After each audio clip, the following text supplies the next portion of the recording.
സമരം തണുപ്പിക്കാനുള്ള പിണറായി സർക്കാരിന്റെ നീക്കത്തിന് മുന്നിൽ മുട്ടുമടക്കാതെ സമരം കൂടുതൽ ശക്തമാക്കി മുനമ്പം ജനത. വഖഫ് അധിനിവേശത്തിനെതിരായ റിലേ നിരാഹാര സമരം ഇന്ന് 50-ാം ദിവസത്തിലേക്ക്. ശിവഗിരി മഠത്തിലെ സന്യാസിമാർ നയിക്കുന്ന റാലിയും പൊതുസമ്മേളനവും ഉച്ചയ്ക്ക് ശേഷം 3:30-ന് നടക്കും. ഡോക്ടർ സെബാസ്റ്റ്യൻ പോളും അഡ്വക്കേറ്റ് ജയശങ്കറും ഷാജൻ സ്കറിയയും ഇന്ന് സമരപന്തലിലെത്തുന്നുണ്ട്. വഖഫ് നിയമ ഭേദഗതിക്കായി 4:30 മുതൽ കാസയുടെ നേതൃത്വത്തിൽ സായാഹ്ന ധർണയും നടക്കും.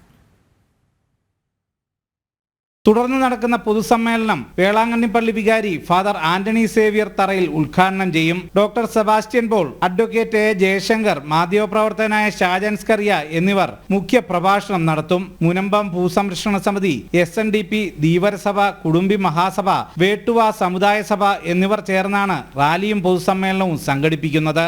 തുടർന്ന് വഖഫ് നിയമ ഭേദഗതി ആവശ്യപ്പെട്ട് കാസയുടെ നേതൃത്വത്തിൽ സായാഹ്ന ധർണയും സംഘടിപ്പിക്കും. വഖഫ് അധിനിവേശ ഭീഷണിക്ക് പരിഹാരം കാണാതെ സമരം അവസാനിപ്പിക്കാൻ പിണറായി സർക്കാർ നടത്തിയ നീക്കങ്ങൾക്ക് വഴങ്ങാഞ്ഞതിന് പിന്നാലെ മുനമ്പം സമരം ശക്തിപ്പെടുന്ന കാഴ്ചയാണ് കഴിഞ്ഞ ദിവസങ്ങളിലൊക്കെയും കാണാനായത്. 50-ാം ദിവസവും ചെറുത്തുനിൽപ്പിന്റെ ഊർജം വർദ്ധിക്കുന്നതും ജനപിന്തുണ ഏറുന്നതും മുനമ്പത്തെ സമരപ്പന്തലിൽ ദൃശ്യമാകും. ജനം, കൊച്ചി.